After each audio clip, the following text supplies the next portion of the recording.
Bienvenue dans ce deuxième module. Nous allons parler aujourd'hui du chakra sacré. Donc le chakra sacré, c'est donc le deuxième chakra qui se situe à peu près 3 doigts sous le nombril. La phrase, pour le résumer, ce sera « je ressens ». Et donc en sanskrit, donc on l'appelle Svadhisthana, qui veut dire le lieu du moi. Alors les petites caractéristiques, donc il est de polarité déjà féminine. Donc là, ça sera une approche plutôt intérieure finalement de l'énergie. On va revenir dans l'observation de soi. La couleur, ce sera le orange et l'élément, c'est l'élément de l'eau. Voyons-le maintenant, les différentes caractéristiques sur les différents plans. Tout d'abord, le plan physique. Alors sur le plan physique, donc c'est vrai que ce chakra va nous reconnecter à tout ce qui est vraiment ressenti du corps, dans le sens de se reconnecter à son plaisir. Donc il sera question ici de jouir de la vie, donc que ce soit le plaisir sexuel, le plaisir par la nourriture, le plaisir par le sport. Donc on va aussi faire le lien avec tout ce qui est sensualité, voilà, sexualité sacrée. Alors le rapport au corps que nous propose ce chakra, donc ce sera vraiment un rapport sous l'angle émotionnel. Dans le chakra racine, on était plutôt dans le lien au corps par rapport à sa santé. Là, ce sera vraiment le rapport charnel, les sens, le ressenti, les émotions.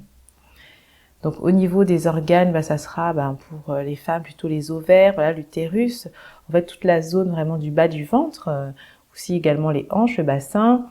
Voilà, pour les hommes, vous avez aussi forcément aussi les organes reproducteurs, mais également la prostate, voilà. Donc ça va être toutes les zones concernées. Justement, voyons maintenant au niveau physique les signes, les signaux, les messages que le corps peut envoyer par rapport à un déséquilibre du chakra sacré. Donc on pourra parler pour les femmes par exemple de règles douloureuses, de problèmes prémenstruels, tout ce qui concerne aussi des kystes au niveau des ovaires, des problèmes d'infertilité, des fibromes. De façon plus générale, des problèmes aussi de rétention d'eau, puisque c'est un centre énergétique lié à l'eau, des maladies de la prostate, des problèmes de côlon. Voilà un petit peu toutes les problématiques qui pourront indiquer peut-être un besoin d'aller rééquilibrer le chakra sacré. Voyons le plan psycho-émotionnel maintenant. Donc le chakra sacré, il va être lié aux émotions, comme on l'a vu, donc ce sera vraiment la joie, la bonne humeur, l'humour, le bien-être, le plaisir de vivre. Tout ce qui fait qu'on peut se sentir épanoui dans une vie, de faire aussi ce que l'on aime, les activités qui nous font du bien, s'accorder le droit de vivre, le droit de ressentir des émotions positives, le droit aussi de recevoir, le droit de recevoir aussi l'abondance, pourquoi pas, tout simplement le droit d'être. On va aussi pouvoir faire le lien avec la notion de l'enfant intérieur, puisque c'est le chakra sacré, c'est le lieu, le centre de notre créativité, de notre création, notre pouvoir de création. Et donc, toutes les notions de l'enfant intérieur, comme la spontanéité, l'innocence, la faculté de profiter du moment présent, de suivre ses envies, ses désirs, ses besoins sans filtre, finalement, ça va être lié à ce chakra sacré. Le fait aussi d'avoir des rêves, des objectifs de vie, des idéaux, et qui nous motivent, qui nous portent, qui nous donnent cet élan d'avancer, ça va être aussi dans ce chakra, tout ce qui est lié à nos idées, à nos projets. Enfin, la dernière dimension serait vraiment le lien. Le lien déjà avec notre intériorité, pour le fait de savoir observer ce qui se passe en nous, quelles sont nos émotions, nos besoins profonds, nos vrais désirs, nos passions, mais aussi le lien avec les autres, le lien social. Donc tout ce qui est relatif aux échanges, à la sociabilité, le fait d'être entouré d'amis, de sortir, de prendre du temps pour être en relation avec l'autre, de partager de bons moments, tout ce qui relève de l'amitié, également aussi du toucher, de l'affection que l'on peut porter aux autres. Voyons maintenant au plan spirituel. Donc sur le plan spirituel, on va pouvoir accrocher ce chakra-là aux notions de féminin sacré, c'est-à-dire en fait tout ce qui relève de ce concept donc qui est lié à l'intuition, voilà, aux capacités de recevoir des informations. Aussi, c'est une énergie vraiment yin, donc nous sommes dans une énergie yin qui nous propose de ralentir, d'observer, de prendre du recul sur les choses pour pouvoir justement mieux ensuite se diriger et avancer de façon plus pertinente. Donc il y a un peu ce mouvement voilà, de recul, de repli sur soi, comme une vague voilà, qui est ramenée vers la mer, vers l'océan, et puis ensuite qui prend son essor vers le sable. Et bien là, ça va être un peu pareil. Il y a ces moments un peu de pause finalement que l'on a dans la vie, d'intériorité, d'observation de soi, pour pouvoir peut-être mieux se connaître, mieux se comprendre et avoir cette force intérieure, cet élan, cette flamme qui nous motive à agir ensuite dans le concret. Donc là, ce sera vraiment une complémentarité finalement avec le chakra racine.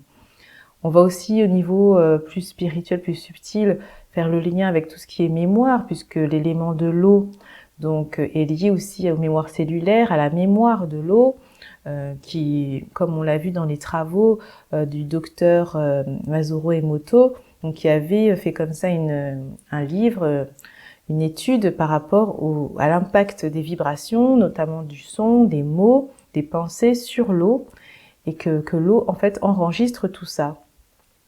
Étant donné que notre corps est fait en grande partie d'eau et que cette zone est en particulier liée à l'eau aussi parce que voilà, il y a la zone de l'utérus avec ce liquide amniotique qui abrite le fœtus pendant toute sa gestation, eh bien en fait, il va y avoir une sorte d'enregistrement de tous les événements qui vont se passer, notamment pendant la grossesse de la mère. Et puis, il pourra bien sûr aussi avoir un impact sur l'enfant qui, malgré lui, finalement, aura aussi enregistré tout ce qui se sera passé autour de lui. Et notamment aussi les pensées, les émotions, les événements.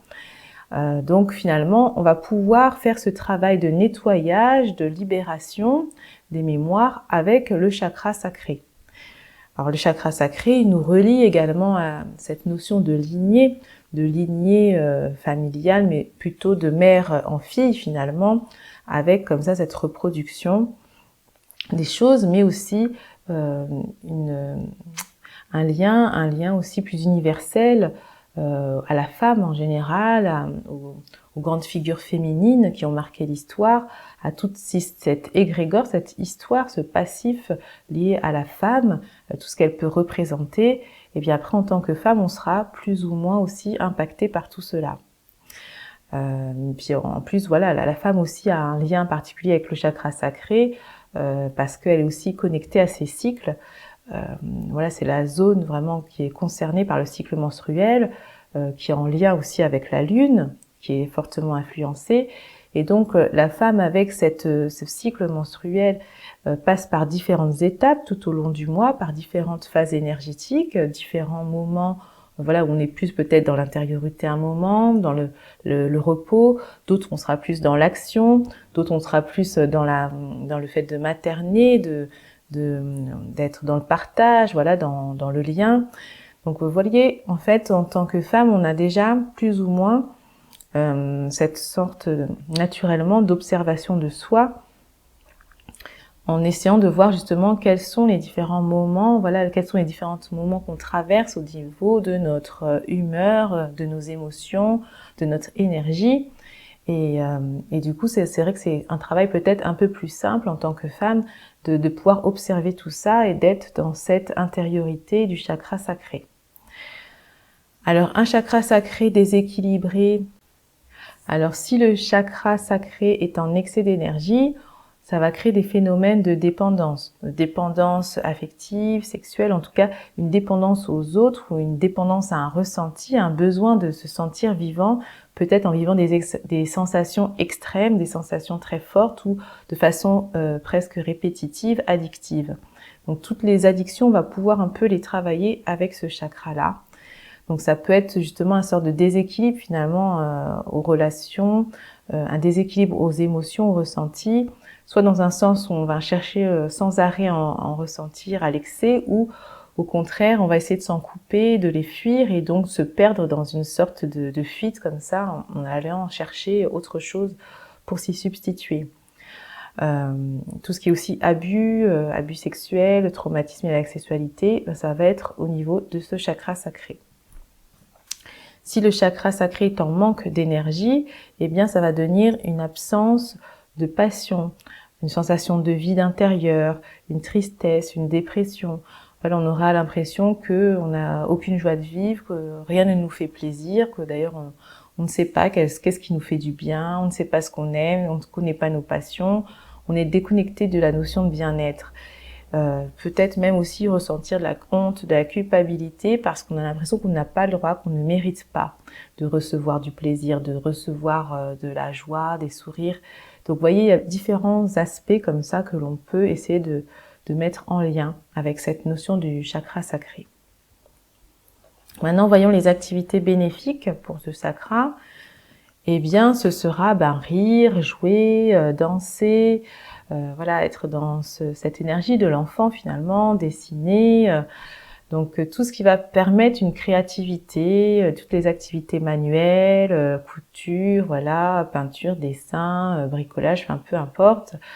Vous avez aussi tout ce qui est lié à l'eau, donc déjà le fait de bien s'hydrater, de bien boire, de pratiquer peut-être une activité dans l'eau, la natation, ou même marcher sur le bord d'une plage, voilà, les pieds dans l'eau, aller près d'une rivière, méditer, voilà, tout ce qui est lié à la fluidité, à l'eau. Donc, vous avez la danse orientale, voilà, le Wu Tao aussi, qui est une sorte d'art énergétique très fluide. Faire preuve d'adaptation, de souplesse, être un petit peu comme l'élément de l'eau, en essayant de s'adapter aux aléas de la vie, ne pas être trop rigide. Voilà, tout ça, ce sont des choses qui vont pouvoir aider au niveau de ce chakra-là. Enfin, l'auto-évaluation, je vous propose quelques questions donc par rapport à la vie affective, sociale et créative. Déjà, comment évaluez-vous votre capacité à ressentir vos émotions ? Est-ce que voilà, vous avez une vie amoureuse, amicale, épanouie? Avez-vous une vie charnelle aussi? Est-ce que vous accordez du temps pour les petits moments de plaisir de la vie? Est-ce que vous prenez du temps pour vous faire plaisir au quotidien? Est-ce que vous êtes capable de prendre soin de vous, de votre bien-être? Ou bien est-ce que vous prenez aussi soin des autres? Ça peut être des petits indices. Et puis, voilà, est-ce que vous êtes aussi créatif? Où en êtes-vous dans votre créativité? Est-ce que vous lui laissez une place de s'exprimer? Voilà, la créativité, ce n'est pas que les arts, c'est aussi finalement être à l'écoute de ces idées inspirantes, voilà, de ces inspirations et de les mettre en place dans la matière. Voilà quelques questions qui peuvent vous aider déjà à cerner, vous, votre situation, votre niveau, on va dire, d'harmonisation du chakra sacré. Je vous remercie et on va voir tout de suite le troisième chakra. À tout de suite.